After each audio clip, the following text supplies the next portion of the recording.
Good morning, everybody. So very welcome to FSR Policy Debates. My name is Andris Piebalgs, and I am hosting this event together with Professor Christopher Jones. Today we are looking on the most challenging of the issues facing the European Union in next decades. And it's quite obvious. After adopting a climate law with binding targets for climate neutrality 2015, binding target for the decreasing of greenhouse gas emissions by 2030, it's a pathway that we need to design it. And Commission came out with a proposal Fit for 55. And this definitely is honest and very direct way how to achieve this climate neutrality. But as always with policy, it's more complicated than this. The measures interact with each other, but at the end of the day, it makes an impact in transitions to citizen lives and also in the industries. And this is transitions that history has never known in anywhere in the world. So it's really a lot of challenges around it, and we need to be prepared for it. So today we will have as a first debate looking on these issues. We have been very lucky to have Aleksandra Tomczak from the Cabinet of Executive Vice President Timmermans, who designed and spearheads this policy.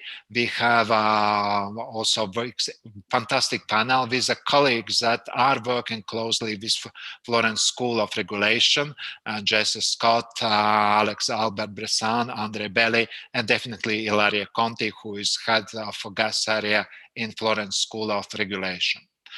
So without much further ado, I would like to ask Aleksandra now really to introduce the package, and we are very thrilled to look upon it because it is a presentation that much of you would like really to follow very closely. Aleksandra, the floor is yours. Thank you very much, Andris. Let me just make sure that you can see my presentation. So first of all, thank you very much for inviting me to present this mammoth, well, not mammoth, I think you used the word elephant package that we presented, or a jumbo package. 13 proposals, 8 of which are existing proposals that we strengthened, 5 of which are new proposals, and that obviously the context for this is that we want to follow through with the commitment and the endorsement of the member states to reduce the greenhouse gas emissions in the EU by 55% by 2030, so that we can then reach climate neutrality by 2050. We were aiming 2 years ago to be the first climate neutral continent on the planet. Since then, there have been many announcements of major economies going in the same directions, from Japan, China, carbon neutrality by 2060, the US rejoining the Paris Agreement, announcements from South Korea, from South Africa, and a number of others. So the policy space has really, despite the pandemic, evolved quite a lot over the past years. And we are, well, as always, trying to lead by example. And we are also now the first major economy to propose a real blueprint. How do we actually want to go about the implementation of this ambitious target? So, as I mentioned, we have put 13 proposals on the table, and actually there are still some proposals that are part of the Fit for 55 package that will come later this year, at the end of the year. But for the ones that we have proposed, as I said, 8 are strengthened regulations that already existed, and 5 are new. And I would say that if there is one, let's say, idea that has guided us in the proposal of this specific set of proposals, and which was obviously inspired by the impact assessment that we did for the Climate Target Plan 2030, is that we knew that we had to propose a package that strikes the right balance between regulatory intervention and pricing intervention. What we realized in the Climate Target Plan for 2030 is that regulations alone would put too high of an economic burden on the economy. And on the other hand, if we only went with carbon pricing, there would be some market barriers that we would not be able to overcome. Looking maybe a little bit at the policy mix that we are proposing.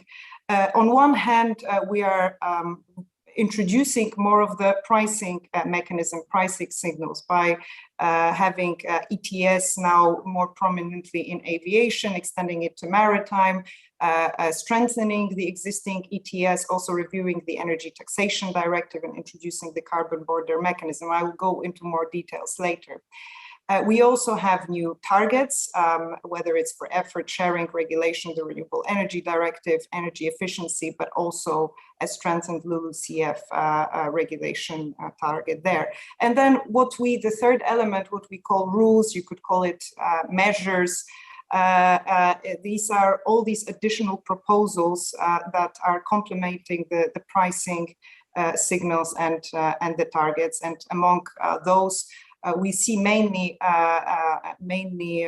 proposals that are relative to the transport sector. And last but not least, support measures. Of course, solidarity is a very important component of this package. Solidarity, which we like to see at several levels. Solidarity among member states, solidarity also within member states, because of course, when you look at our member states, some have an easier starting point than others, depending also on the sectors. When you look at the level of the member state, you have consumers, vulnerable consumers, who will find it more difficult to respond to the signals that we are sending via this package. And that is why we are introducing a number of quite important new mechanisms as part of this solidarity package. So let me maybe start by the overview of let's say, the headline targets for the decarbonization of our energy system.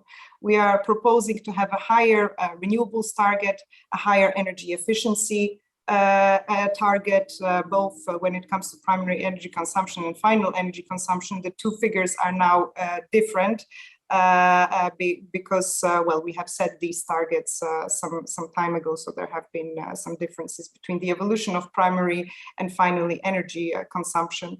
A very important also headline, or let's say a cross-cutting initiative, is to review the Energy Taxation Directive, where essentially, well, last time we proposed the ETD, the annexes that are, let's say, guiding the minimal taxation rates. They were fixed in 2003, which means that today we are de facto in a situation where the ETD is totally not in line with the policies that we want to pursue. So the idea is to increase the taxation on fossil fuels and to decrease the taxation on renewable fuels and low carbon fuels. It's also to make sure that, generally speaking, the minimal rates are higher, so that we can have some sort of a convergence effect on the taxation in the member states. Now, maybe looking at specific sectors more closely, this is how there are many ways you can present this package. You can either go by the policy proposal, or you can go by sector. I think it's much better to look at from a sectoral perspective. And you will notice that in each of the sectors, we always find the same logic, a mix of regulatory intervention and a pricing intervention. So starting with transport, one of the notable elements of the Fit for 55 package is the extension of ETS to road transport. What does that mean? It means that, well, essentially the obligation will be on fuel suppliers, and we want to incentivize fuel suppliers to provide cleaner fuels. But that's not the end of it. The ETS is now also extended to the maritime sector progressively between 23 and 25, and to aviation, where it actually has been part of the ETS, but what we will now do is to remove the free allowances entirely by 2026. We are also acting on the transport sector via specific sub-targets in the Renewable Energy Directive. We moved from an energy-based target to greenhouse gas intensity targets. So we are proposing to reduce the greenhouse gas intensity in transport by 13%. And that more or less is equivalent to 28% target if we took the energy volumes. We still have a volume-based sub-target for advanced biofuels, which is at 2.2%. And following this are a number of proposals which are very specific to essentially driving the deployment of cleaner fuels and cleaner vehicles. And that starts with the CO2 standards for cars and vans. By 2035, we want all cars sold in the EU to be zero emission cars. You cannot do that without adequate infrastructure. That's why the Alternative Fuels Infrastructure Directive is proposing two mechanisms. One is for member states to ensure that the charging infrastructure that they are rolling out is proportionate to the sales of electric vehicles within that member state. And the second mechanism is to work with the major transport corridors in the EU and to ensure that every 60 kilometers we have charging infrastructure along those corridors, and every 150 kilometers we have hydrogen refueling stations. And that means that by 2025 we are expecting to have more or less 1 million charging points in the EU, 3.5 million by 2030, and over 10 million in 2040. The third element which is helping us to make vehicles and fuels cleaner is the aviation initiative. We are essentially imposing a new obligation on suppliers to blend a specific share of sustainable aviation fuels into the fuels that they are selling, and this is starting with 2% already in 25 and moving on to 63% in 2050. A slightly different approach was taken for maritime fuels. Here we are working on a greenhouse gas intensity basis. Essentially all ships arriving or departing from the EU ports, regardless of their flag, will have to comply with these new requirements. We want this greenhouse gas intensity of the maritime fuels to reduce by 2% by 25 and going to minus 75% in 2050. So as you can see, well, quite a complex set of proposals for transport, but which is needed if you take the fact that transport sector is the one that has actually increased its emissions recently, and we really need to reduce the emissions in transport by 90% by 2050. So we have to totally change the way we move people and goods. Now moving on to the industry.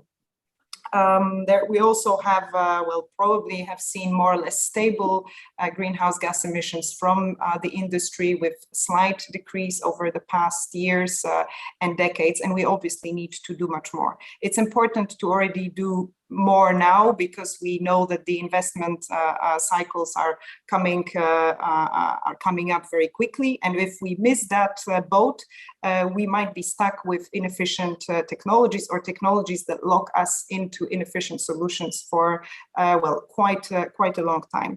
So what we are proposing via different channels again in this package is, for example, a higher share of renewables to be used in the industry, have an indicative target of 1.1%, but also quite importantly, a target for 50% of hydrogen in Europe consumed by European industries to be renewable hydrogen by 2030. And that corresponds to the ambition that we have put in the hydrogen strategy, which is to have 10 million tons of renewable hydrogen or 50 gigawatts of electrolyzer capacity in the EU by 2030. So on one hand, we are trying to make sure that we have enough green hydrogen on the market, and then also that this hydrogen gets absorbed by the market by setting these targets.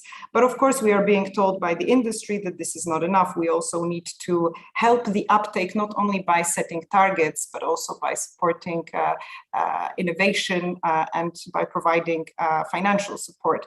So this is where the Innovation Fund, another element of the Fit for 55 package, comes in. We are proposing to extend the Innovation Fund from 450 million allowances to another plus 200 million allowances, so 650 in total.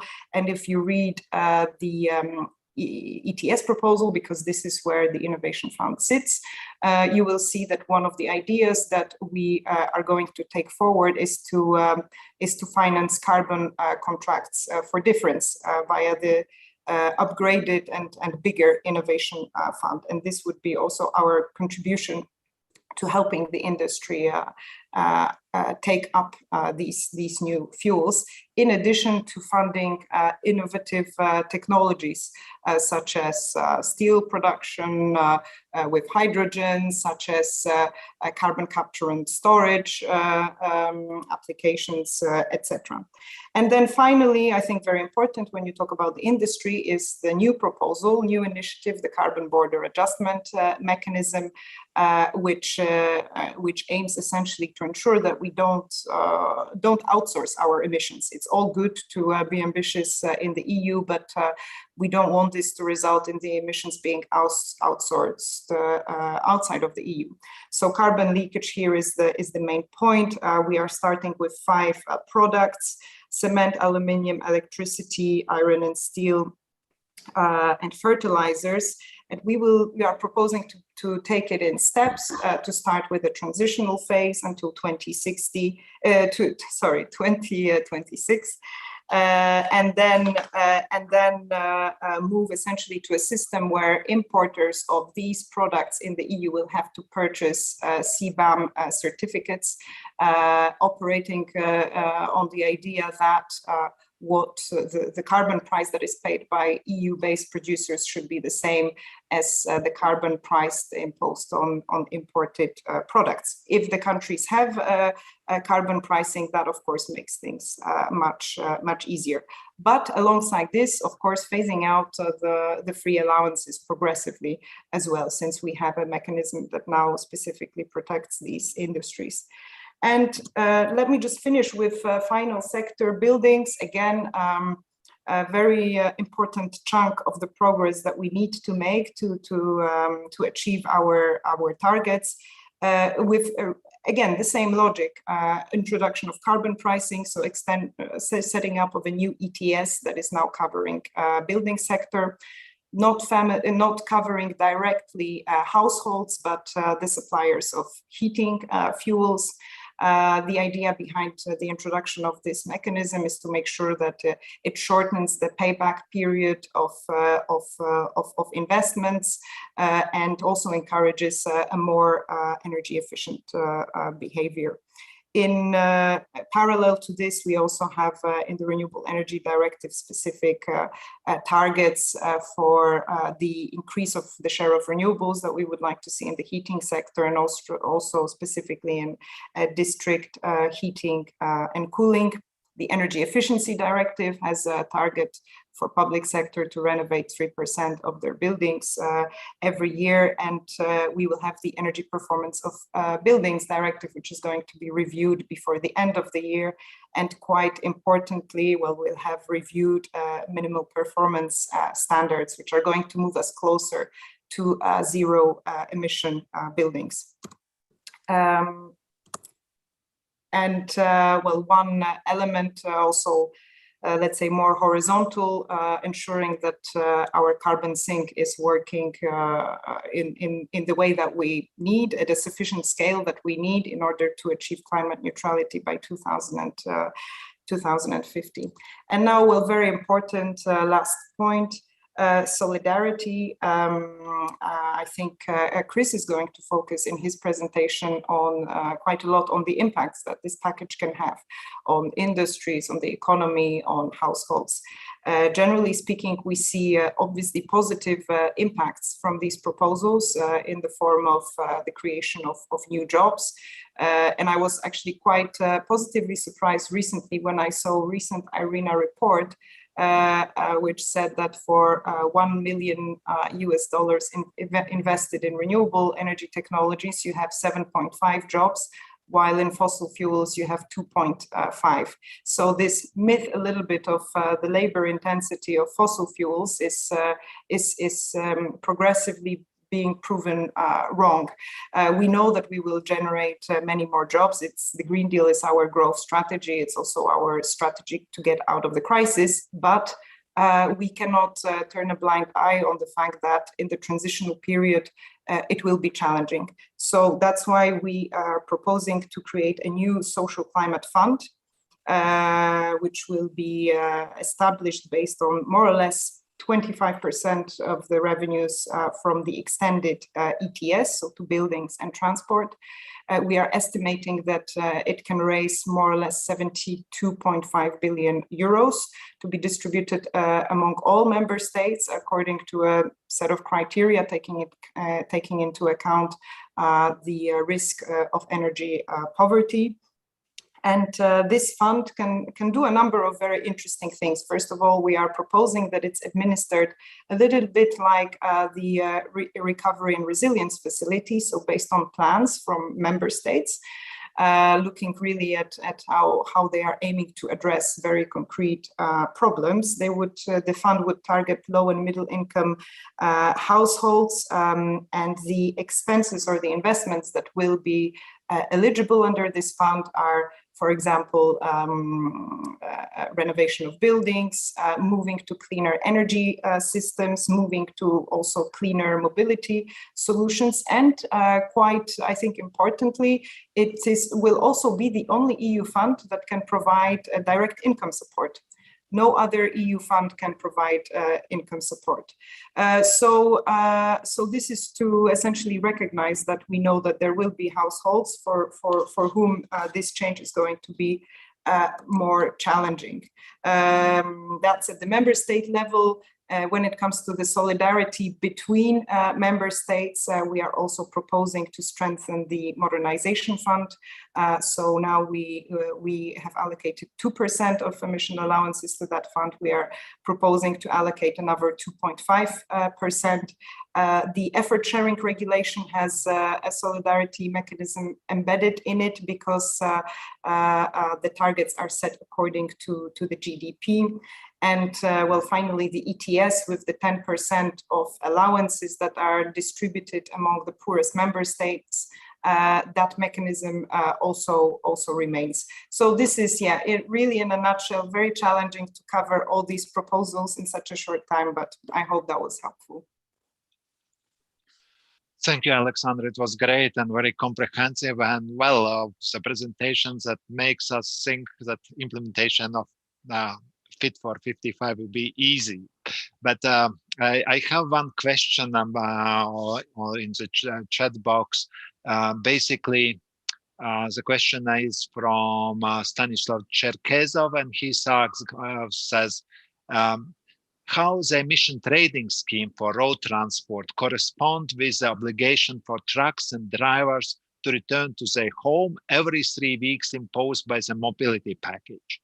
So basically, you are forcing for other reasons people to go back. So in a way, it's more emissions. So how you would try to check the impact of other type of legislation that actually provokes for more greenhouse gas emissions. I would mention one example used, but Aleksandra, you should not answer it.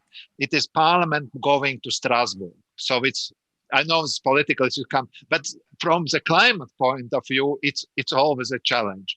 I saw also Christopher put a hand on the question. Christopher. No, so first of all, thank you and compliments for that presentation. It was quite remarkable.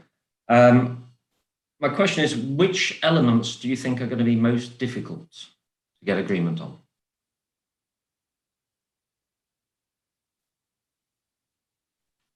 Aleksandra, and well, I don't see any answer. So if I could put the question for communication. The world has changed. I recently followed a bit of the investigation on Facebook and Twitter, etc. And in this gigantic transition, do you plan for new communication tools with citizens? Because that, I think, will be one huge challenge. Package or implementation could be demonized. There could be problems that we have not expected. So it would like a new type of engagement with every one of us, that we know our rights, we know our obligations in this transition. Is there some new possibilities that you have discovered in the communication? So basically that we would leave 3 questions. Perhaps the Christopher's is the first. Which parts will be the most difficult? Then about Stanislav's question about this contradiction between climate change objective and some other objectives that truckers need to go home instead of perhaps continuing more efficient journeys. And then my question, how to keep the communication during discussions, implementation, and during all this 25 years or more than this transition will last? Yes, well, thanks. These are quite difficult questions to answer. Starting, which elements will be most difficult? Of course, we, based on the impact assessment, the Commission has presented a package which we think is a balanced one. But also, the Executive Vice President is saying that if there are other ideas how to present a more balanced package, but which nevertheless delivers the targets that we need to deliver, we are obviously open to discussion. Well, we can looking a little bit at the initial reactions from the member states. I wouldn't like to really try to preempt how the negotiations are going to go, but we see a lot of reactions to the idea to establish a new ETS for transport and buildings. At the same time, member states are also very interested in the new social climate fund. So even though some in the European Parliament or in the member states could have been skeptical initially about the extension of ETS, we also see a lot of interest in having that social fund as a result of the extension. I think as in the negotiations of every package, and you, Chris, would know it better than me, solidarity is going to be an important subject, not only within member states and the groups of consumers, but also among member states. Are we proposing the right balance? Some member states could argue that the effort sharing regulation and the targets being based on GDP, when there are so small margins these days to reduce emissions in some of the member states, well, is not necessarily the most efficient way of doing things. And at the same time, well, we try to respect different starting points of member states. All of this on the background of the current situation, which is a recovery from the crisis, which puts pressure on commodities and increases the prices of many commodities, including energy. So I don't know which of these elements is going to be the most difficult, but I expect a lot of discussions on these 2 items, on the ETS extension and the solidarity package. When it comes to the communication tools, I think, well, once we have a negotiated package and we have the member states on board and the European Parliament on board, it will become a little bit easier to communicate, because right now we are in a moment where we as the Commission have put a package on the table and positions start crystallizing.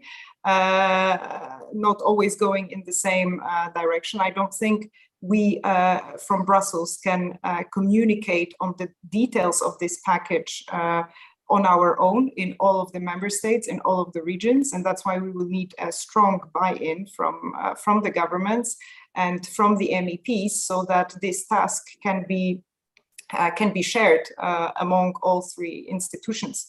For now, it is difficult because the negotiations are just starting. So of course, everyone wants to put their strongest view out there. But as we move ahead in this process, well, we will end up having a package that everyone will agree to. So we also expect that others will take on the responsibility of communicating. But communication is a sort of it's an important part of our strategy, but I think if you have a good package to communicate, it makes it much easier.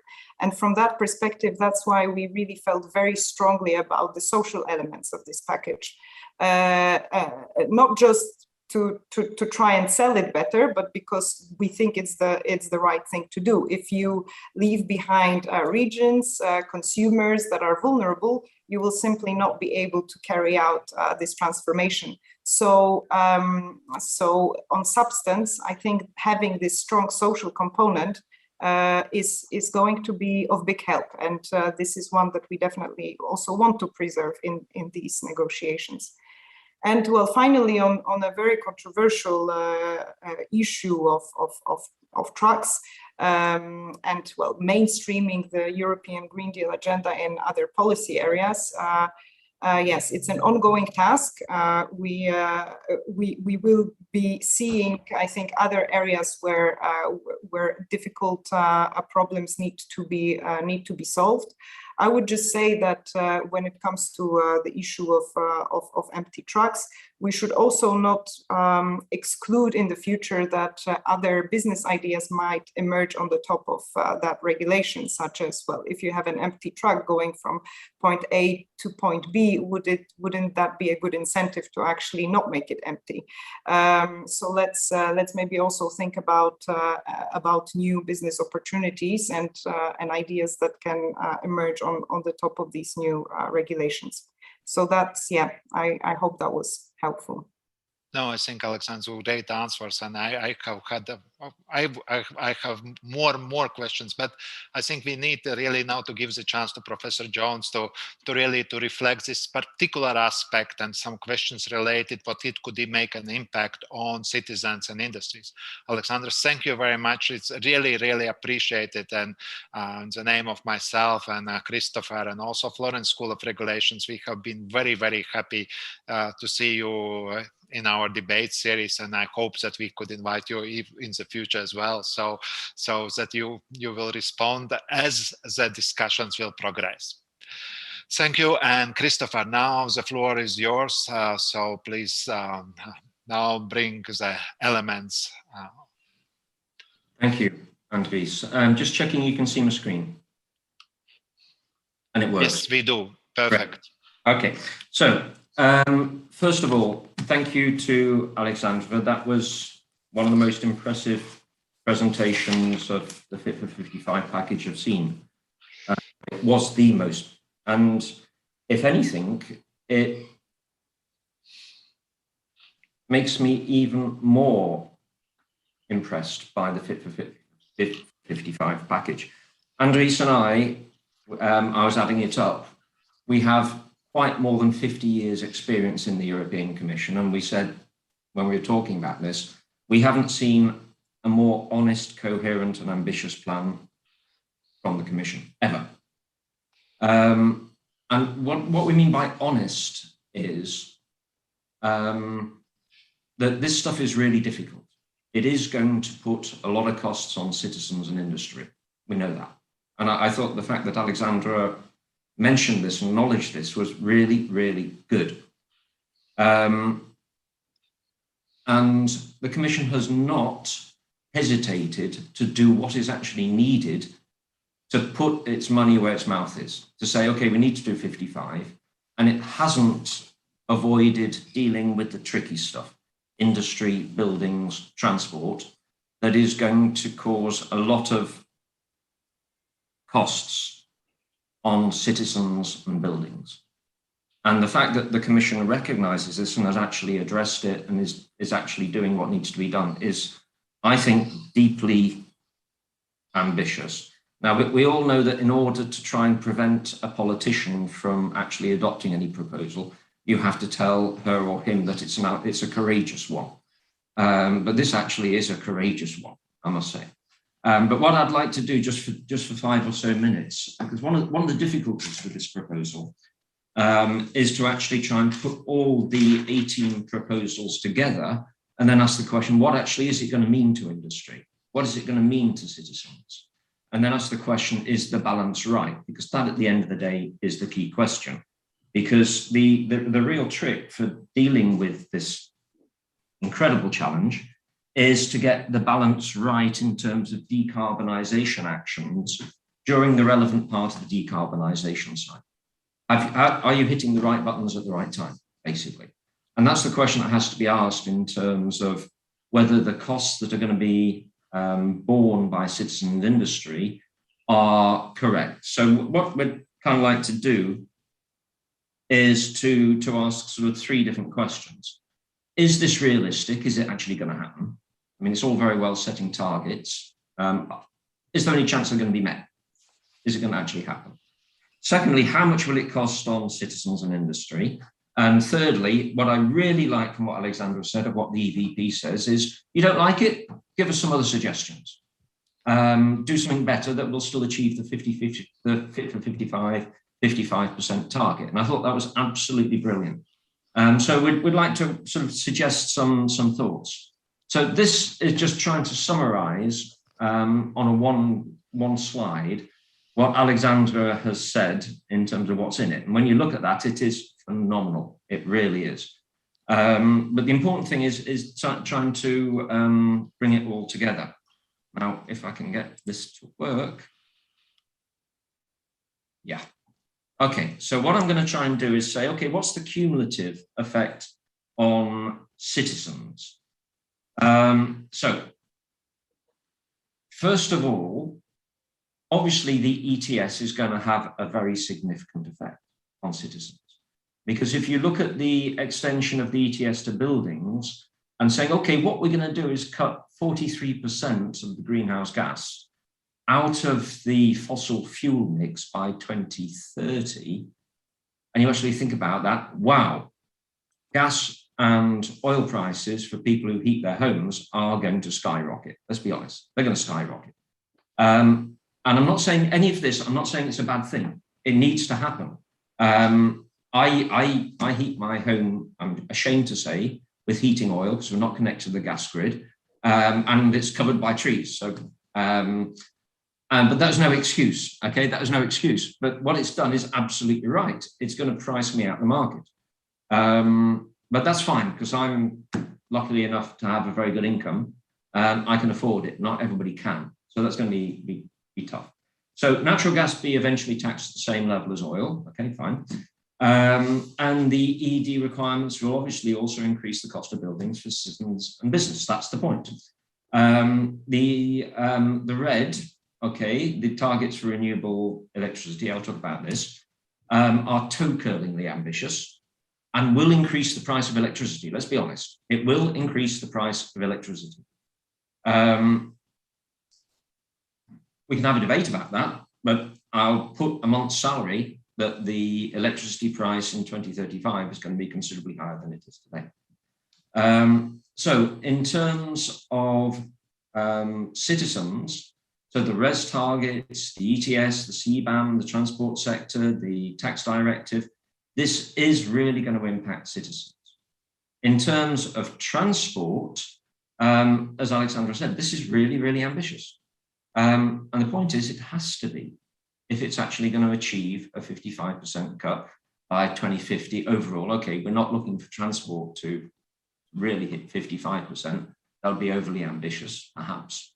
But to put it on a path where zero carbon in 2050 is possible, okay. But the ETD and the red will lead to increased prices of transport fuels. the CO2 standards, the ETS, these really will have a very significant effects. So on citizens, what I struggle with the proposals is they're not really costed out. I've read the impact assessment, and there's no I feel that perhaps this is due to not reading the impact assessment enough, but I have read it. Now, at the early stage of the decarbonisation cycle, when the Commission did the 2020 and all the rest of it, there was not detailed modelling and transparency of how much this is actually going to cost to citizens. But perhaps that was okay because they were low-hanging fruits, and so be it. Now, what the Commission is now doing is pretty high-hanging fruits here from a citizen's point of view. And so transparency in terms of actually how much it costs. Of course, this is not a perfectly transparent thing. You can't predict it perfectly. But the impact assessment doesn't really bring it together and say how much it's going to cost. And as we've seen with the recent spike in electricity prices and what some member states are reacting to it, notably Spain, one has to have concern. I mean, my biggest concern, okay, this is what it is. My biggest concern about achieving the Green Deal is that prices will rise too fast, too quickly, and we will lose citizen support. That's my only real concern. And I'm not sure that the impact assessment really has got this deeply thought enough. Impact on industry. So here's one area where I think I'll answer Aleksandra's challenge or question. You got better ideas or what's missing. So another thing why this package is good, why it's impressive, why it's courageous, is that it's actually addressing energy-intensive industry, one of the most difficult things to decarbonize. Because to fully decarbonize industry, you need very high ETS prices, okay? And so with the change of the ETS, bringing these key sectors, what are we? Cement, iron and steel, aluminium, fertilizer and electricity into the ETS, fully into the ETS for the CBAM,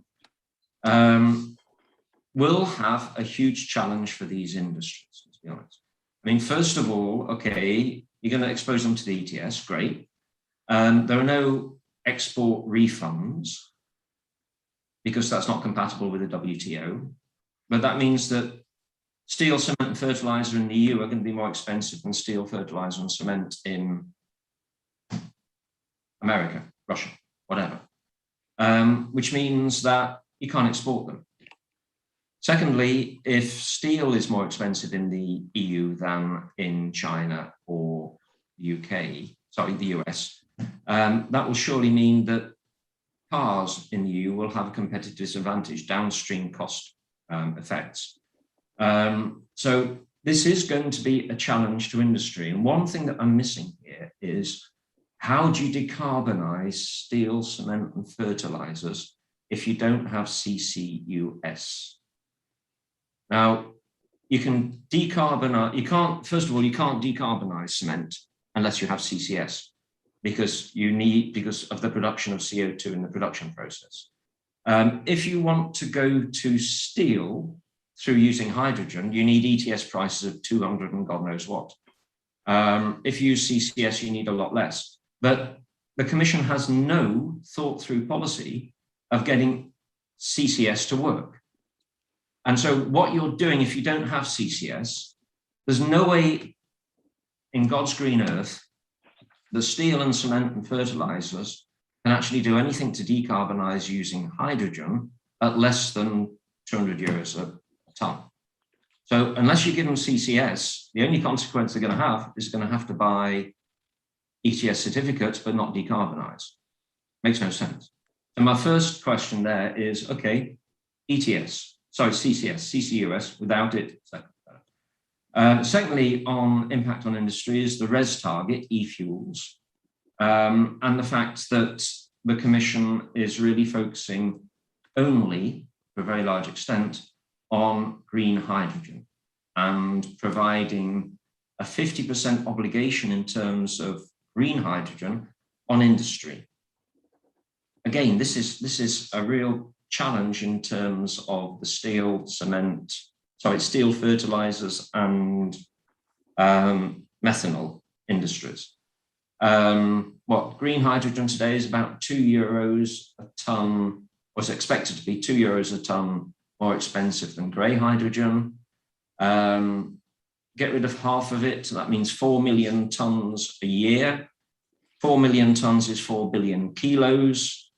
4 billion kilos times €2 is 8 billion euros a year that's being imposed on industry by this. The ETS Innovation Fund is not going to solve that.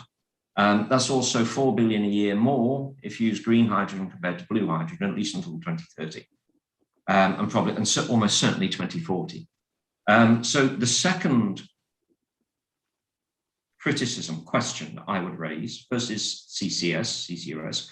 The second one is plucking the high-hanging fruits in terms of hydrogen by technology picking and leaving the low-hanging fruits to wither. And I really wonder whether that makes sense. So the final slide is a little bit the question of, are the targets realistic? The electrification and the renewables targets. The renewables target is right, okay? No question about this, no question. It has to be done, because if you don't meet that renewables target, the rest of the sectors are not going to pick it up.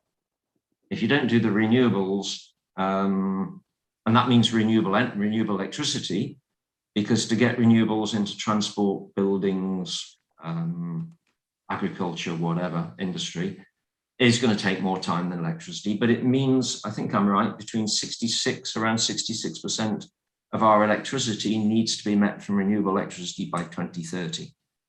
I agree this needs to be done, but I don't get how it's going to be done on the basis of what the Commission has proposed. If you look at the existing NECAPs, National Energy Climate Plans, what Germany is proposing under the 40% greenhouse gas cut, Germany was proposing a 66% renewable electrification rate by 2030, Spain about the same, Portugal 80%, Austria, Denmark, or I think 100%. And there was a number that Giles Dixon from Wind Europe gave that at the moment, I'm sure these numbers are wrong, okay? At the moment, member states are planning to invest 15 gigawatts of new wind capacity until 2030. You need 26, which means if they don't upscale until 25, they'll need to do 45 a year from 2025 to 2030. And that the NECAPs aren't going to be revised until 2023. So my fear is I just don't see how this is going to work, because I don't see how Germany, Spain, France, the big member states, Italy, are going to succeed in increasing their RESI targets. And I don't see how the less ambitious member states will be willing and able to upscale onto the state that it's going to do. And so therefore the question, and that's combined with the question, there's a really good report on the Florence website by Professor Belmans. The question was, will there be enough renewable electricity to do electrification, buildings, transport, and hydrogen by 2030, 2035? And the answer is not a chance. So those are, I think, where I'm going to stop here, just trying to put some ideas for debate. So to conclude, number one, this is a really, really good package. It actually addresses all the issues that need to be done. It is going to cost citizens and industry a great deal, number two. But it needs to. There's no way you can do this without actually grasping that nettle. The third is, without CCUS, which is risking entering a valley of death, this is not going to happen. And the Commission doesn't have a plan, as far as I can see, on that. And the fourth, technology picking? Not so sure. One final question. And Aleksandra mentioned this a little bit. Now, if the ETS is now going to cover, quite correctly, industry, electricity, buildings, and transport, and these additional sectoral targets and obligations are needed in order to plug gaps, are they really proportionate? Can't we just leave more of it to the ETS? Question mark. Thank you, Andris. Sorry for taking so long. Thank you, Christopher. We have a brilliant panel, and I immediately go to Jess. Agora-Energiewende for me was always point of reference. Also in what expect from Commission proposal. It's you not exactly guessed, but I think Fit for 55 took more political approach than your proposal. How much goes for ETS? How much goes for effort sharing? So it's great to just to have you here. So what are your considerations on impact on citizens and industry of Fit for 55? So Andris, thanks very much for the invitation today. Is the sound good? It is perfect. It is. Sorry? I'm just checking if the sound is good. It is good. It is Excellent. good. At least Okay. everybody also says the same, and I'm slightly deaf, so it's good. Thank you. Then you are the perfect test. So first to say thank you to the Commission for the proposal. And at a personal level, I think it's particularly positive to see the development of the ETS to be raising innovation funds and social funds. And I remember being part of the process of discussing the creation of the NER 300, the first use of the ETS to create a specific policy purpose fund, back in 2008-9. So it's nice to see the process move forward. I'm going to take a perspective a little bit different from that presented by Chris. I think we're at a position now where there is a consensus around the world, certainly in Europe, on climate action. There's also a consensus that we've learned that renewables are the cheapest energy. In that sense, really the political debate now is no longer about agreeing about climate action, but is the question, how can we create a green economy, green investment, and therefore jobs? So this is now the agenda for research, for proposals, for demonstration programs, policy, for negotiation. Essentially, we're looking at the affordability of the green economy and the investability of the green economy. And to that extent, I share the questions, Chris, that you raise. However, affordability is certainly linked to investability. If we do not have enough supply of clean energy, fundamentally renewable electricity, and if we continue to drive the climate targets, then it will be very difficult to avoid scarcity pricing or triggering carbon penalties. So we must deliver those renewable electricity investments and the related investments, I'll come to green hydrogen in a moment, in order to have affordability. I'm not sure it's, though, a very simple inverse. I'm not sure, in other words, that not high enough energy prices are going to be the key concern blocking investment today.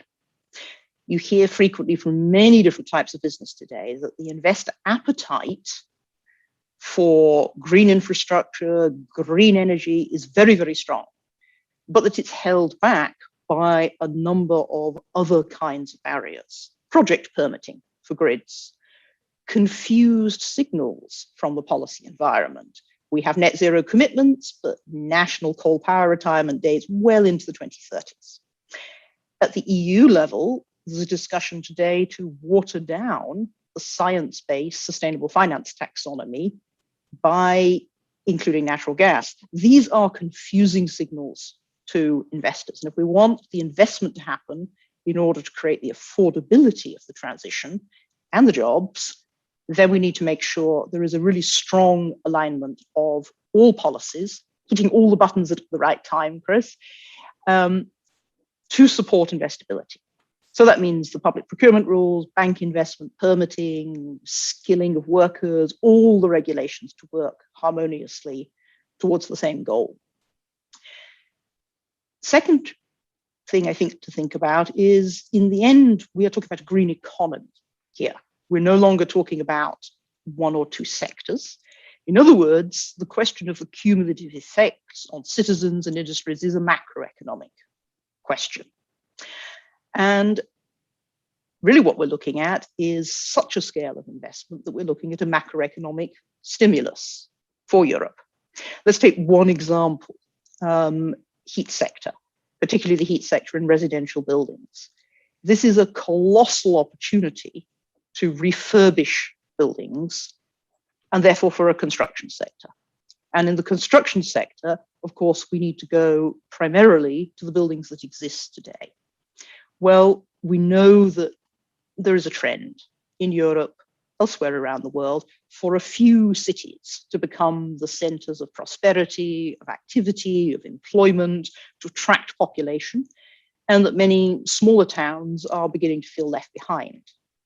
Actually, the challenge to retrofit buildings to address the challenge of clean heat and energy saving is a crucial part of that, hence the building retrofits. It's not just the heat pumps or the hydrogen-based equipment, but it's fundamentally the installation in the buildings. Those building upgrades are a massive opportunity for investment to take place in some of those less prospering centers of population. It's a rebalancing opportunity in Europe. And I very much hope that some parts of the ETS Social Fund might flow in that direction. Regarding the question of needing to use all the tools in the policy toolbox, I think the package is trying to do this. But I think back to the OECD's very important study back in 2015 on the alignment or the misalignment of the full spectrum of policy instruments that governments around the world have in their hands with their climate goals. Clearly, the EU does not have access to all instruments, so it's very good to see the reform of the Energy Tax Directive, but wider taxation is, of course, not there in the EU treaty. But it is a central fact, I think we all need to think through, that delivering Fit for 55 at member state level will require the use of general taxation instruments.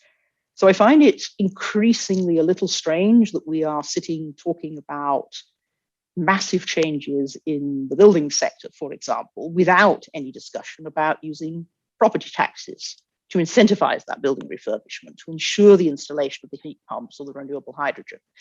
That we're not talking very much about the role of income taxes as we address distributed burdens on different social groups. And I think we're not doing this even at the national level. In other words, we're not using the biggest policy tool in the box. The Commission cannot itself drive that agenda, but I would like to see that as part of the discussion from groups like us as we feed into how this can be implemented in the EU member states. One more short point around the question of hydrogen. First, in response to the current energy crunch, I'd like to quote Fatih Birol the other day, who points out that well-managed clean energy transitions are the solution to the issues that we're seeing in gas and electricity markets today. They're not the cause. In other words, we'd actually have less impact from the global natural gas shortage today if in Europe we had moved faster on the renewable energy transition in the decade of the 2010s. This brings me to the key to achieving the decarbonization targets, the key to giving confidence to business about moving forward with the investments, and the key to energy security. All of it comes down to renewable electricity. And that, of course, is then the basis for us to have the renewable, the green hydrogen, the power to X. I'm seeing increasingly in modeling around the world on energy systems that there is a cost efficiency to massify renewable electricity generation and grids, and to use that to support green fuels through P2X. perhaps rather than the CCS route. Now, I put blood, sweat, and tears into CCS 10, 15 years ago. We still don't have a lot of it actually happening. And I begin to doubt some of the timelines that we could bet on about CCS. I'm also a little concerned that CCS pipelines, CO2 pipelines, might be built in limited locations, and that could cause industries to cluster more narrowly to a few locations within Europe. And really, we don't want to see, as part of the green transition, the industry moving from many states to just 2 or 3 hubs. The renewables are much easier to deliver to the existing sites. Okay, if we're going to deliver green hydrogen, my last remark, we're going to need many, many different actors to form a supply chain, and the actors in that supply chain are going to have to simultaneously, all of them, take a rapid 90-degree angle change of direction in terms of their innovation strategies, their investment choices, in order that we can have that supply chain all the way from production to demand to end-use equipment. Some of those actors still today don't know each other very well. I've sat in hydrogen workshops and watched people find the primary value of the workshop is exchanging business cards with one another. These companies have not had commercial relationships before. And that's where I start to have my main concern about the package, which is energy market design. I'm not sure that the existing energy market design in Europe will provide the kind of horizontal, long-term, strong signals that are needed for that simultaneous 90-degree turn across many, many actors who do not have existing deep commercial relationships with one another. Historically, Europe built its energy infrastructure on long-term contracts. And I think if we look at the energy market, or perhaps we should be talking now about the heat market in Europe, we're going to need those private actors to coordinate one another beyond just the signals that are provided by a spot price, a carbon price, and regulatory standards. Market design really is in the EU's own toolbox, and that's where I think I would like to see the next stage of discussion about how we implement. Thank you very much. Thank you, Jess. I think you've made an excellent bridge to Albert Bressand, who is not only a brilliant professor in energy, but also a brilliant intellectual. If I would say that for French history, I need to name French intellectuals that I admire, is definitely Albert. So Albert, what is your take of Fit for 55? Well, so thank you, Andris. You are much too kind, and hello, everybody. If I can have my slides on the screen, I'd like to start from a key sentence in the paper that yourself and Christopher came up with. So, Chiara, we are going to have the slide. Yes. So this and just the top one. Yes. I think as Christopher summarized, and he summarized it even more strongly with his notion of the right balance between costs and benefits. Costs are not a problem in itself. The whole economy is about cost. But can we be rational about that balance of cost and benefits? And the challenge to do that on climate is that climate has a very strong emotional dimension, you know, the Greta Thunberg youth movements and others. And in addition, in Europe, we are a Kantian construct, you know, the absolute imperative. So there are things that in Europe we think we should do for moral reasons, irrespective of whether others are doing it. So here, I want to depart from this Kantian approach and to look at what the costs are. So my first observation is that the costs are not just monetary. As Christopher said, if we are losing in competitiveness, it means that the steel and cement that will be imported will be from India or from many other places, and they will have a higher carbon content. Therefore, the cost is not just money, the cost can also be climate. And there are additional costs that we are not mentioning. I must say I'm personally a little worried to see this move towards full electrification. You know, just a day or two ago, we had Facebook and hundreds of applications frozen for half a day. We had the Colonial Pipeline in the US recently that was also frozen because of ransomware actions. So making the whole society of Europe dependent on one single source of energy, I think this is also a vulnerability. So first point, we must take a full comprehensive look at what the costs really are. Second, what about the benefits? Well, the language is all about full decarbonization, 100%, 55%. But as we know, the challenge for climate is the cumulative global concentration of greenhouse gases in the atmosphere. We are at 415, counting to 450 probably presently. So here, the first thing that should be in any report like the Commission report is what will be delivered directly by the package in terms of reducing cumulative greenhouse gas concentration. And if I do, back on the envelope math, we emit in Europe about 9%, maybe a little less of the world emissions, which are presently adding about 2.4 ppm, parts per million, in the atmosphere every year. So if we decarbonize linearly to 2050, it means that comes 2050, our package will have prevented the emission of 3.2 ppm in the atmosphere. This will be about 0.7% of the concentration of the time. So through our direct action, we will be making climate 0.7% better, which means, and this is my third point, that a very, very critical element in the package is what Aleksandra called, leading by example, providing a blueprint that others will follow. My 0.7% or 3.2 ppm point is just an entry into highlighting the tremendous importance of leading by examples, having the others follow us.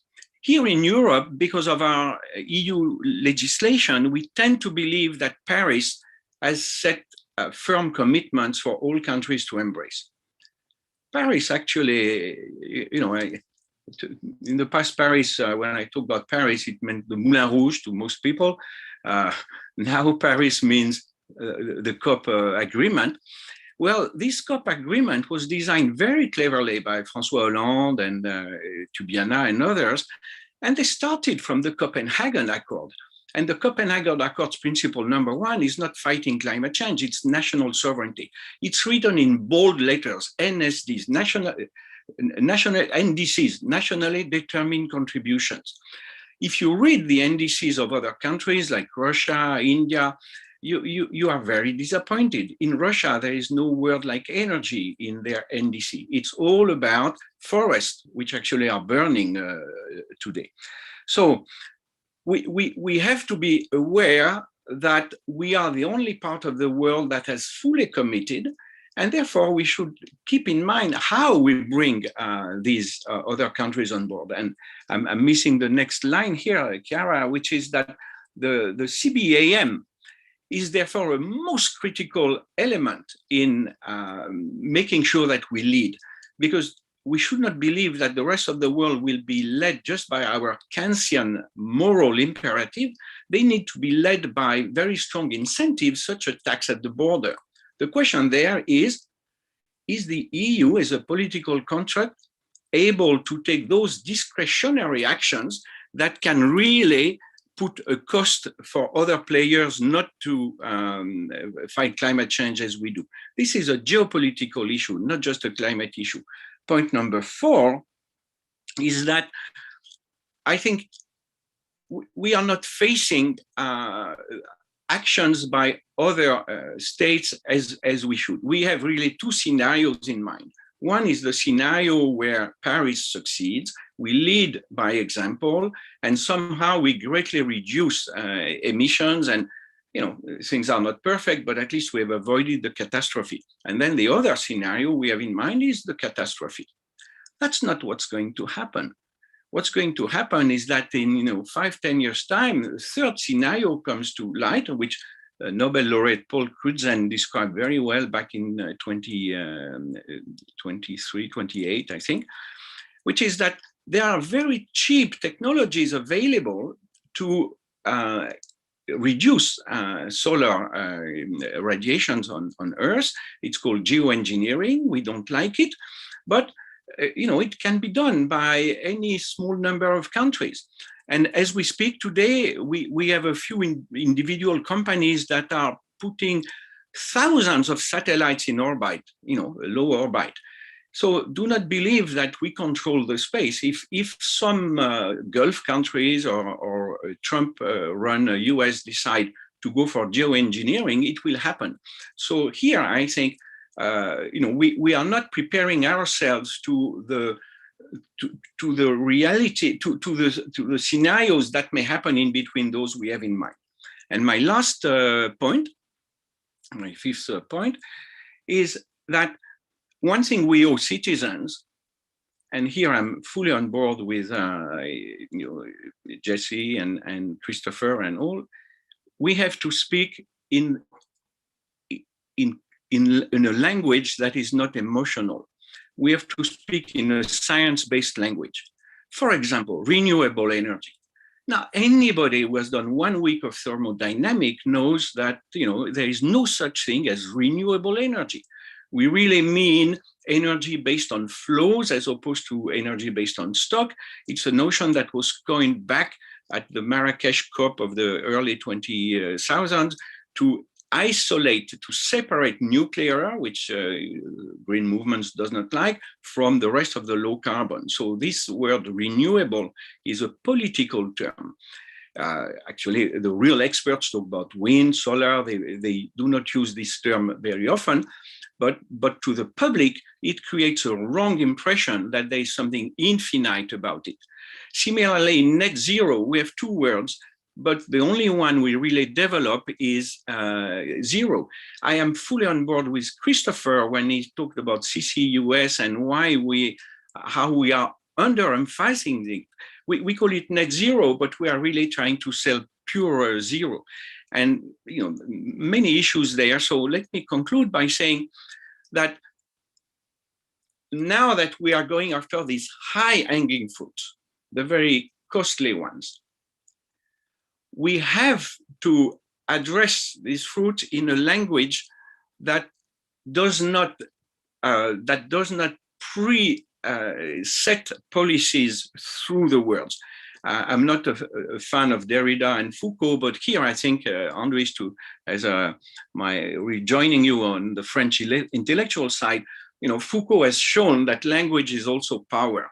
And we have to use a neutral language when addressing this huge economic and societal issue of climate. Otherwise, if we let ourselves captured by the emotions of words, by the music of words, the music like 20 by 2020 or 50% of this, or all these things that sound nice, but then you translate into ppms, and nature does not do 50%. So we have to go for a rational language, and this will help us address issues that Christopher and you identify, such as looking at the full range of policy options. Thank you. Thank you, Albert. Now, Ilaria, so what are your views on the debate, because we also shared with you on this impact on citizens and industry? Please, Ilaria. Well, speaking after Albert, I feel like I have to spend a word at least of appraisal for the package itself, which I found particularly timely, particularly relevant. I think, there have been many definitions about this Fit for 55 package, mammoth, elephant, and many other very colored expressions. But in principles, what it is certainly the largest and most comprehensive package addressing climate ambitions that we've had so far. And in my view, having followed a bit the evolution and being this one of my main fields of research and of teaching at FSR, I think it really marks a remarkable step in the evolution of the energy policy and regulation at European level, because it's probably the first one which looks across areas, which is particularly consistent. It looks at transport, it looks at energy efficiency, it looks at many sectors in a very comprehensive way, and tries to find a fil rouge to make sure that there are no inconsistencies, that the targets are aligned. And this is probably the first time. We used to talk about electricity packages, gas packages. We cannot call this an electricity or gas package or other commodity package. It's really a comprehensive package of measures. Many good things have been said already, and I'm not going to repeat them, but I would just highlight once again what has probably been one of the biggest novelties with this package, which is the fact that energy efficiency targets become finally binding. And this is again something which was, in my view, long due, expected. There were already criticisms for not making energy efficiency binding at the time of the 2008 Renewables Directive. So I think these provisions are going to really improve the situation is in many countries, climate neutrality in efforts in many countries. And I'm thinking, for example, about my own country, Italy, where we've seen that already 40% buildings are responsible for 40% of energy consumption, as Aleksandra mentioned in her presentation, and for 36% of energy-related greenhouse gases. This is impressive. And I think in countries like mine, where the first law on energy efficiency dates back to 1973, but in fact, more than 60% of the existing buildings are precedent to that date, you can understand how these provisions are going to significantly improve the sector, the building sector. Of course, there are also several question marks. Again, some have already been raised. I must say I also agree on defining the target for renewable energy penetration particularly ambitious. And just by simply looking at data, the target for renewable energy penetration in 2019, so only 2 years ago, was less than 20%. And although there were, and we know that the target now is 40% by 2030. So although there were positive data from last year, from the end of 2020, saying that we would reach, in fact, the original 32% target, still we are talking about basically doubling, almost doubling the target of renewable energy penetration. And this clearly poses some big challenges. What can we do to at least partly overcome these challenges? Of course, nobody has the perfect recipe. At Florence School, we are, like many, trying to analyze different routes. I would say certainly guarantees of origin, which has been an important research stream for us also last year, can help mitigating, can help improving the penetration of renewable energy into the final energy consumption. And particularly, we think that guarantees of origin would need to be upgraded. The existing format would need to be upgraded by integrating different forms of renewable energy sources. So looking jointly at electricity, gas, and hydrogen, of course, all renewable. And building on the concept of greening the marginal cost, based on the marginal cost of greening these energy sources. So looking at guarantees of origin as the instrument to address penetration of renewable energy target as a whole, not divided by commodity. And also, of course, by maximizing all renewable energy sources that we have. And here it's probably where there is an important missing link now with the next package that we are all waiting for in December, the hydrogen and gas markets decarbonization package. As I said, the Fit for 55 package is clearly not a gas package, although hydrogen is mentioned many times, as we have also realized in previous discussions today. What is definitely missing is a definition of what renewable hydrogen is, and but this is very important also, as I said, in order to clarify how the renewable penetration target can be achieved. But I understand that this will definitely be something we will discuss in the next few weeks, and we will see clarified in the hydrogen and gas markets decarbonization package. Final note, let me just agree with Jesse on the importance of market design. This is something we will also definitely spread our efforts for, and making sure that the communication and energy system integration is further reinforced and is really addressed and pursued in its main scope regarding market design, and therefore also infrastructure and how electricity and gas infrastructure can be addressed together. And also, I very much agree with the point on communication raised by Andris. I think in order to overcome the difficulty of making the Fit for 55 package a reality and making it really accepted and acceptable by European citizens, it is important to make sure that the messages are communicated in an effective way, in a transparent way. And this is, again, consumers' engagement is another very important topic for the next few weeks and in view of the next gas package in December. Thanks.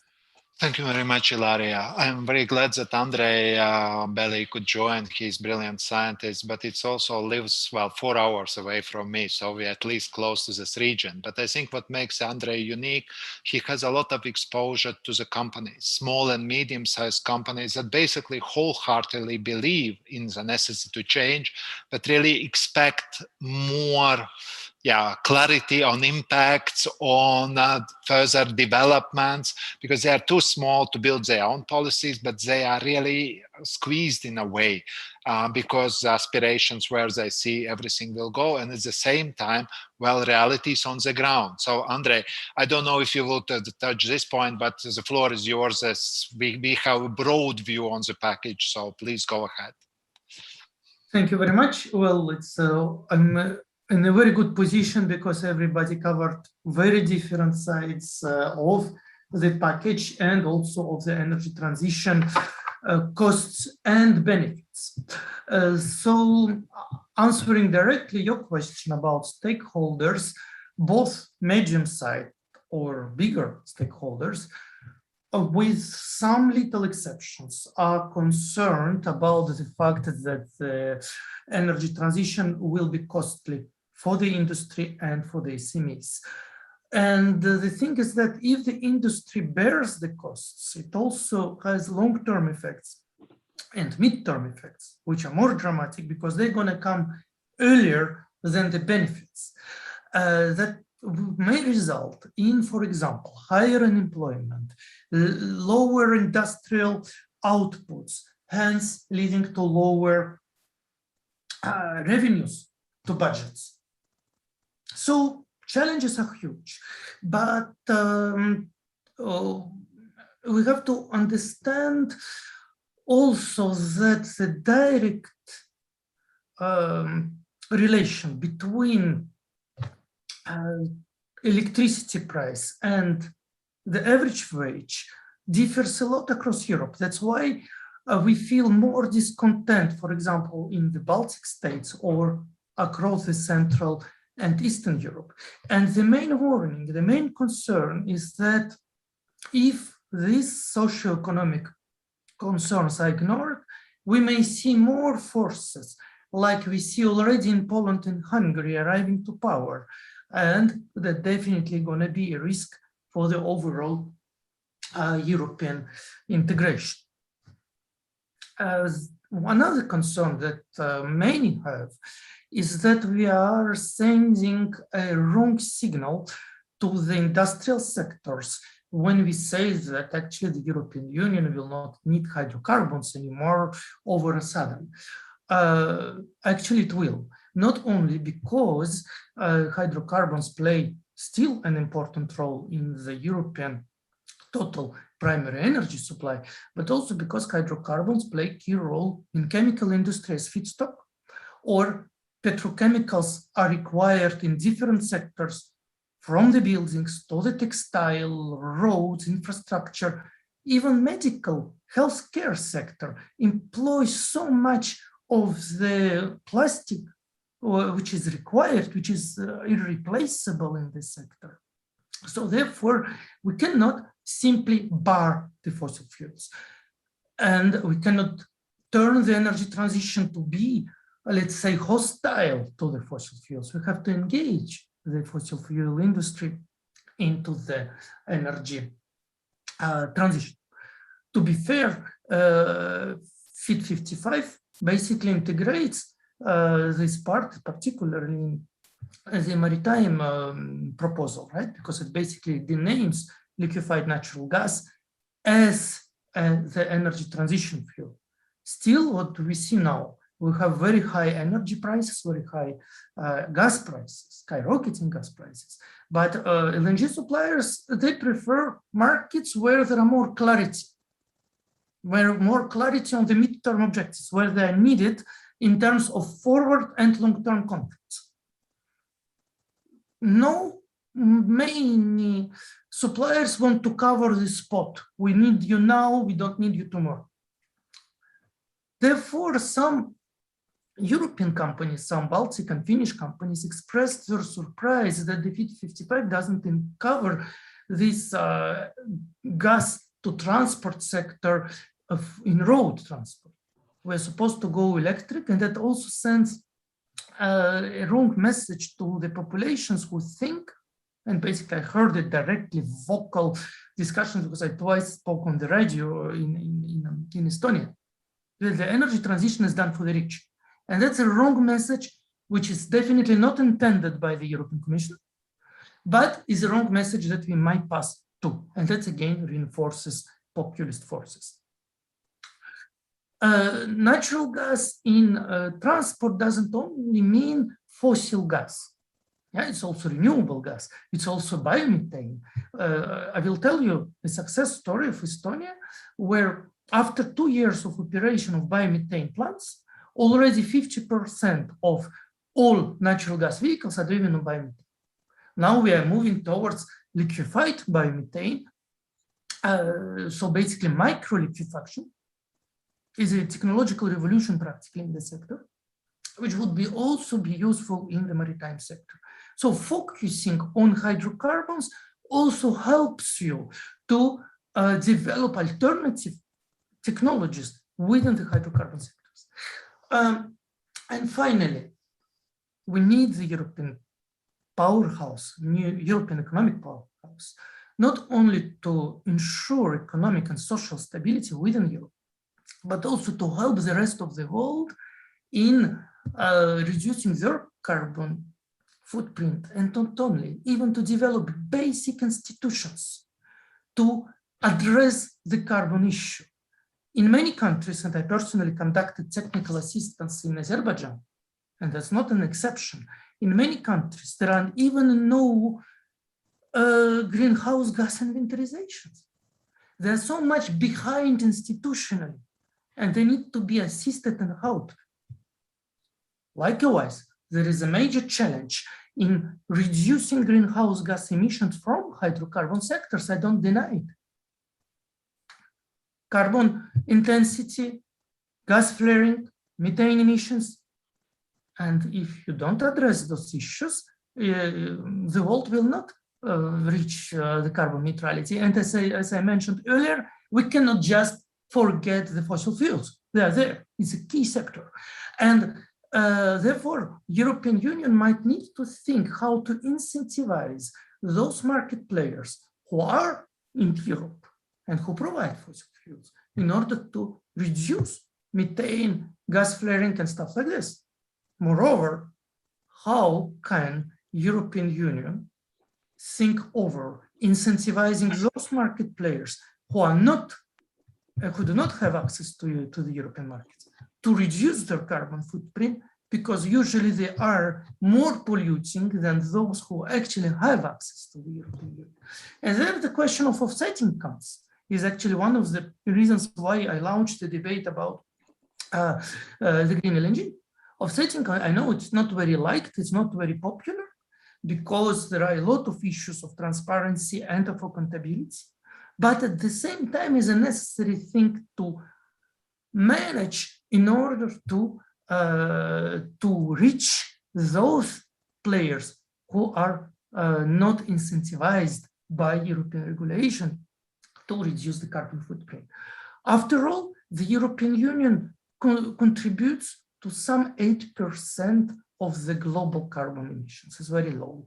And I'm very much with Albert to say that, look, it's not automatically said that all the European initiatives and efforts and costs will result in combating climate change. Therefore, international dimension is needed. And the strongest this international dimension is, the lower costs for the European economies will become. I'm here open for a discussion. Thank you for your attention. Well, thank you, Andrei. Now for concluding, I really would now invite Christopher. It was such a rich debate, but well, you have also a brilliant mind, so you will definitely manage it. And also for you concludes this policy debate and really prepares the ground for the next ones. Christopher. Actually, Andris, can I ask Aleksandra, can we abuse your kindness for joining us today and staying with us for the whole thing? Thank you so much. By rather me using my brain, asking Aleksandra to comment on whatever she would like from all the rich debate we've had here. Just to mention a comment from Jean-Michel. I have a very positive view and understanding of the Fit for 55 package. Its cross-sector structure and brave recognition of social acceptance and economic and social costs of energy transition is extremely positive. Like Jesse Scott argued, CCS might be of interest for fossil fuel-rich countries, up to them to demonstrate, while EU is putting as much effort on its internal energy sources as possible. Only missing aspects are security of supply for gas and less volatile price corridors for massive entry into EU RES investments. So some of the things I've noted down that were raised by the various interveners, technology picking and high-hanging fruits, CCS, and the need to get going on this, RESI and its effect on prices and volatile pricing corridors, and the international dimension. I mean, those are the four things that I've picked up. But Aleksandra, can we just abuse your kindness of being here and ask you to add any comments that you would like to finish off? Thank you. Yeah, thanks, Chris. And I was actually taking a lot of notes because I found that a lot of the feedback that we got on the package is very useful and will help us in this difficult task of communicating what it is that we do, starting with the cost components and being more transparent around how much different options will cost. I think, of course, the challenge is that we have 13 proposals with 13 impact assessments. The one that actually gives a more coherent overview of the package is the Climate Target Plan Impact Assessment. So that's the one that came a year earlier in September. Maybe, you know, I take your comment that we can do better in communicating these choices and the costs. I think we can also do better in communicating the cost of doing nothing, which is what our adaptation strategy has done. And we have figures there that say that more or less it would cost us 170 billion euros annually in terms of lost income in Europe. And that's what we had in the adaptation strategy, but I think it's important to remind it here. I really like the comment on leading by example, and well, example not being enough, and having CBAM as a tool is important. And I couldn't agree more. Actually, since we tabled this proposal, and since CBAM was actually mentioned as something that we would do, we have heard a number of countries in our neighborhood and beyond some of them coming to us with concerns, but also some of them coming to us with solutions, saying, well, listen, we want to, in Ukraine, we have great renewable resources. We want to produce green steel. We want to be exporting these products into the EU. We also want to be exporting green electricity into the EU. We also signed a green partnership with Morocco, and Morocco also hoping to do the same, being more integrated within the EU economy based on the European Green Deal. And in a way, paradoxically, it could help us integrate better with also with the southern neighborhood, because unlike the US, which is quite integrated with their southern neighborhood, I think we have still, we can do still much more to better integrate with the other side of the Mediterranean, for example. And on CCS, I think I understand why the comments have been made that the EU has no policy on CCS. Of course, we have been very active on CCS in the past. I think maybe starting from next week, because we will have a CCUS forum, we will be able to also better communicate what we want to do on CCS. And there are a number of also legislative initiatives clarifying all the carbon removals, regulatory issues. I think that will also help the CCUS story, the carbon contracts for difference that we want to do under the Innovation Fund. That would also, of course, be technology neutral. But I take the point that we can be more ambitious on that. And I just wanted to finish with one point, because I think there is a lot of this judgment cannot really be made just based on figures, how realistic the whole package is. We know where we want to go in 2030 and 2050. We presented a package that we find the most balanced, but is it realistic to get there?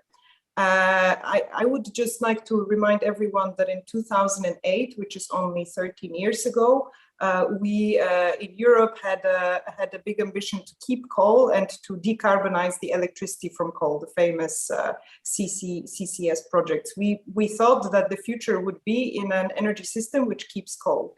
And over the last 3 years, we have reduced in the EU our coal consumption by 35%. I think this is something that nobody would have thought is possible still a few years ago. The IEA published their World Energy Outlook, in which they said that humanity has never had access to cheaper electricity than now, thanks to the development of solar technologies. So I think the world, the energy sector and the world of energy is changing so fast that, well, we can be perhaps not just optimistic, but based on previous experiences, actually rationally expect that we can accelerate at a much higher pace than perhaps we realize. And just finishing on the global influence of the EU, yes, we are 80% of the global greenhouse gas emissions, but I think it's fair to say that we have been the leader of climate policies, that we wouldn't have seen such massive investments, for example, in solar over the past 12 years if it wasn't for the EU. And that actually contributed to making this solar being a king of power generation story possible. And so this is EU with its ambitious climate policies making some of these technologies much more affordable than they were 13 years ago. And as much as the last industrial revolutions were about access to fossil fuels, the industrial revolution that in which we are now is all about access to technologies, and that's a much more let's say fair competition, because it doesn't depend necessarily only on whether you have coal reserves within your member state or not. So also globally speaking, it's a much more fair competition. So yeah, sorry for a bit chaotic conclusions, but I thought there were a lot of important points that I just wanted to quickly react to, and thanks again. If I may say, you nailed it in terms of the conclusions. I'm first of all, thank you very, very much indeed. In I think alphabetical order, Albert, Aleksandra, Andrei, Ilaria, Jesse. I think that's it. Oh, I forgot Andris. Never mind. That doesn't matter. I'm going to remember 4 things. Walking out of this, particularly from what Aleksandra said. First of all, the cost of doing nothing. We forget it. We always talk about the cost of doing something and focus on that. The cost of doing nothing. I'm going to put that on the top of my list every day. Second one is what Aleksandra said. It's great talking about costs and prices. If you have any better ideas, we're open. But third, prices, yep, they matter, and we need to bring citizens with us. Fourth, and thank you for this, Aleksandra, technology push works, don't underestimate it. And finally, something again that you just mentioned, EU citizens should actually be really proud of what we've done and what we're doing. Don't forget that as well.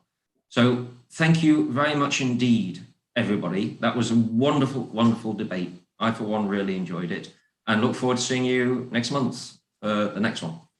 Bye, folks.